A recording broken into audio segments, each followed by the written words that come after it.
Karyn Bryant for MMA H.E.A.T. I'm here with Liz Carmouche. Is that how you pronounce it? It is Carmouche. And you've got a big fight coming up with Ronda Rousey, of course, at UFC 157. It's history in the making. Has the scope of all that landed on you yet? I mean, have you really had a time to take it all in and understand what you're doing and how important it is for not only for female fighters, but obviously just for you yourself? Yeah, you know, I have had a chance to think about it and think about the depth of what this fight really means for women's MMA. But my mind has not wrapped around it, and I really don't think it's going to happen until the fight's completed and done, and I moved on, and I actually have some downtime to go, wow, that just happened. Yeah. Well, it's exciting because I know it's a fight that you campaigned for. I mean, what was your reaction when you actually got what you asked for? It was a oh shit reaction. I didn't really think it was going to happen. You know, like, yeah, I'm going to push, I'm going to ask, but yeah, maybe I'll just get into the UFC and I won't get that real dream. I thought for sure it was going to be Cyborg and Rousey. Yeah. So I got the phone call. I was like, am I sleeping? Is this a dream? Am I awake? Yeah. It took about a week for it to really sink in and for me to actually absorb what I just heard. Mm-hmm. And Ronda's been great with you. Why do you think that is? Because she's certainly been much more intimidating with other opponents, and with you, she seems to be pretty chill. You know, I think it's before we ever knew that we were going to fight. Yeah. I contacted her on Twitter and said, hey, everything that you're doing with women's MMA, all the media appearances that you made, you're helping propel women's MMA into the future, and you're helping pave the way for the women. I just want to say that I support you, and that's awesome. I'm a huge fan. And she did. When she started, as soon as we caught eyes and I knew that she was a person and opponent to look out for, I started implementing everything that she did in training and she did in fights into our own camp so that we could grow and be better. So I have a respect for her. And I think she knows that, and I think she's also aware that it's not my personality to do the trash talking, and that a Marine that's been to combat is not the type of person you want to try and butt heads with and get in their head. Right. Yeah, I would imagine it'd be pretty difficult to psych you out. Yeah, I think the only one that could psych me out would be my mom, and that's the only person. Now, I remember you told me, I think the first time we met, that the first time you saw fighting, you were on one of your tours, right? And you were not into watching fighting, right? Yeah, I was, because I can't do gore on television. If somebody's hurt in front of me and they need to be mended, I have no problem helping them out. But to see it on television, I don't know what it is. I just can't do it. I'm just doing the oh my god, covering my eyes, and that's what I saw. The first fight was probably the goriest fight I've ever seen, gushing blood out of the head, and I was like, this is barbaric. Why would people do this? This is just street thugs getting in there, beating the crap out of each other for entertainment. Really? This is entertainment? This is horrible. This is real people getting hurt. Right. And then I started actually seeing the skill set behind what they were doing and how athletic they were and the true people and how they come from all walks of life, and it made me really appreciate MMA. And certainly I would imagine then when you actually started training yourself, you could internalize it a little differently, and it didn't just feel like two people beating on each other. Yeah, not at all, especially when you connect with so many different people. Yeah. I mean, like YL, he's probably my key training person, and he and I are like brother and sister. I mean, there are types that we'll get into where we're stuck, both of us going up for submission, neither of us willing to let go because we're so stubborn, and then punching each other in the faces with Manny screaming in the background, hey guys, just submissions, what are you doing? No, just hitting each other. So I mean, it's crazy when you look at things like that. And I also remember too, you said that your mom was opposed to it because she thought of the other, right? She thought of you're in there hurting somebody else's little girl, right? Yeah, exactly. So how is she handling all this now? Because not only will you be trying to hurt somebody else's little girl, you're going to be doing it with, a title on the line and in a historic event. Yeah. Has it eased her pain? You know what I mean? No, it hasn't eased her pain. No, not at all. It was really hard because when I first told her, I was like, hey mom, I've started training for MMA and I think I'm going to give this a try. Yeah. She didn't know what MMA was. And I didn't say I was training to fight. I just said I was doing it just to get into shape. And so she's like, well, that's great. You're doing something that's getting you a great physique. Cool, I'm fine with it. And then she actually Googled it and looked it up and found out that it was cage fighting and freaked out and went the whole other side of the spectrum. Yeah. And then since then, she's like, I have a hard time with looking at and seeing that these are people fighting. I'm completely against violence. I'm against war to women. I don't want to see women get hurt. And now this will be the first fight she's ever seen in person. So while it's going to be difficult for her, and she's probably going to be doing this throughout the whole fight and cringing, she's made a 360-degree turn, and is just super supportive throughout this whole thing. How much has life changed for you? I know we obviously have camera crews following you around much more. What's it like now? I mean, can you just still go to the gym and train and do your own thing? Can you still just be the same Liz that you were before this fight got announced, or is it radically different? No, I'm definitely still the same Liz. Not a lot's changed. I mean, certainly now there's camera crews following me around, and now every day from 1 to 2 o'clock I have to do media time. And whereas before I would go home and I was kind of like, okay, just relax, play with the dog, chill out, and now I'm eating and rushing home and doing this media time. So that's probably the biggest difference in people stopping by the gym. Just saying congratulations. But also, they do come by and want to train with you and stuff, right? Like, want to get in there and mix it up. And have they come in with a sense of humility and saying, I want to train with you, or do they come in and want to kick your ass? You know what I mean? Yeah, no, actually, the people that have come in have done it with exactly that, just a sense of humility. Some of them are like, they don't tell me until after, so they're like, yeah, we're here to train. I'm like, oh, okay, cool. And then, Manny looks them up and sees their experience, and they're like, yeah, you can go ahead and go in there. And then afterwards, like, I'm such a huge fan, I just want to let you know, that's why we came out here. I was like, oh, you seem really chill. I just thought... You're just another training person, just doing your thing. And no, everybody's been wonderful. They've been nothing but positive. Nobody's out there trying to prove anything. They just want to be a part of knowing that they've helped contribute to history. But at the same time, I know there are, we were talking about this over at lunch, that there are a certain element of MMA fans that don't believe women should be in the main event, don't believe that you girls should even be in the UFC at all. What do you say to those people?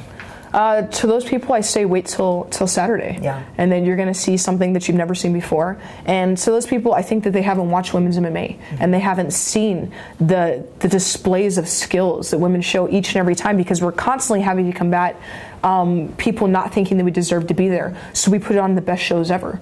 And anytime you watch, if you looked at the last Invicta card, that card was amazing. They put on such a great show. And that's what we always do. We always go in there putting in our best effort just to impress the fans and show everybody that we deserve to be there.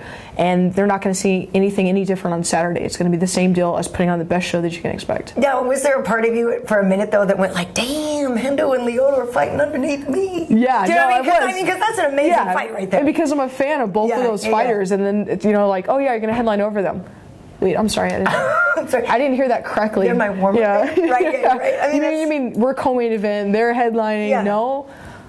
Okay, all right, well, I don't know how to feel about that. I respect both of those athletes, and the last thing I want to do is ever make them feel like I disrespect them and are dishonoring them. If anything, I want to go in there and do quite the opposite. Do you think that Ronda should have just been given that belt, or do you think that the two of you should have had to fight and determine who the champ was?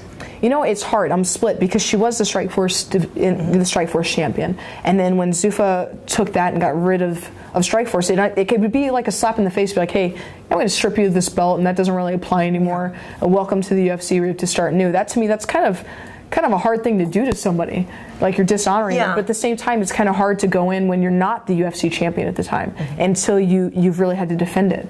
So I'm split on that one. I think that it should have to be an open battle to see who's the champion, but at the same time, she definitely deserves the respect and honor of being the Strikeforce champion.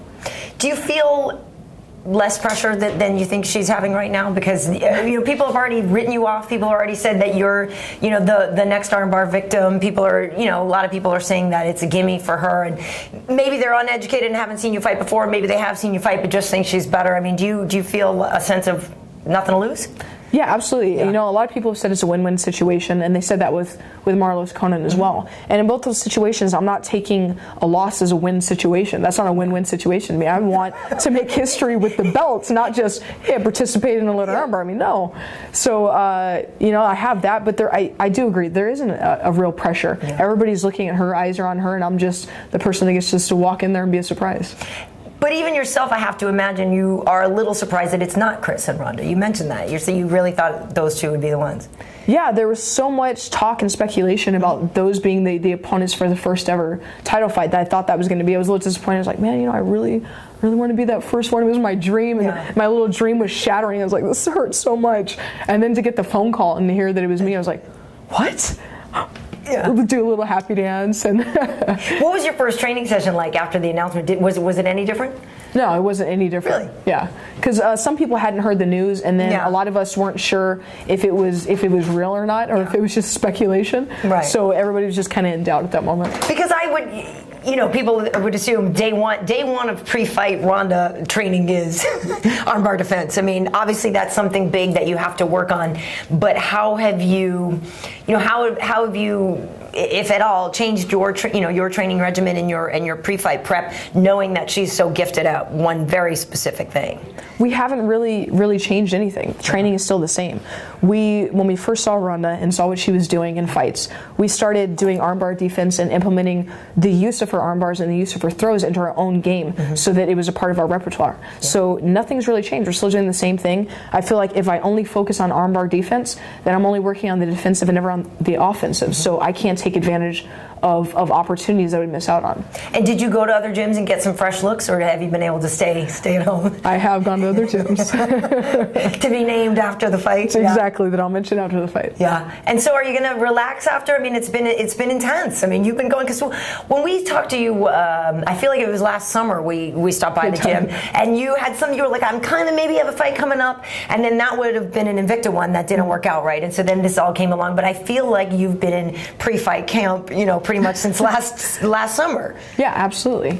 Yeah, and I might actually, I talked to the bosses and talked to everybody, and actually asked if I could maybe just take a few days off, and they said I can take the week off, but I tried that before and I just can't do it. I feel like I'm a little fatty if I miss even 2 days of training. Really pushing back on density. So I'll make it just probably the 2 days, and that's all I'll be able to withstand without freaking out. It's hard for you. It's hard for you to chill, just to get into downtime. I can't chill. I don't know how to take downtime, and then even if, like, okay, I can skip working at the gym for a few nights, and that's okay, but skipping training, my mind can't do it. I feel like I'm an addict, and I'm fiending if I'm not in the gym. Really? Yeah. Well, that's great. It's working for you, and obviously we have to mention the whole Urijah thing, because when we were here talking with him, we said you guys you're his sister from another mister. I mean, do you do get that, right? That you guys look related? Yeah, I have. There was an instance in particular where I went to corner one of our other fighters, and I went there and had my hat on backwards because I was trying to get all the gear, and had a sweatshirt on after a sweatshirt because it was cold. Yeah. And somebody came up and they're like, "Oh my God, I'm a huge fan. Can I take a picture?" I'm like,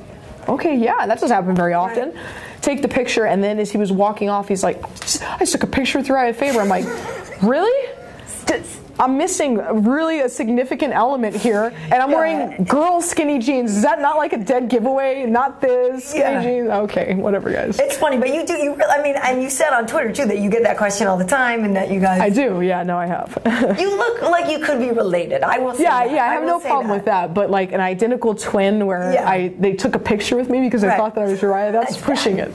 That's just lame. Yeah. Well, I have to say, congratulations already on the success, and it's funny because I'll be anchoring the weigh-in show for that on Fuel, and I'm excited. Like, I definitely feel a sense of vicarious living, and I feel extra proud of you, and I feel that you and Ronda are going to really not only make female fighters proud, but do the women MMA fans proud, because I know you guys have yet to give us a boring fight. So thanks in advance. Thank you. Kick some butt. Liz Carmouche, one of the first ever women's UFC headlining fights on February 23rd, and this is the MMA Heat.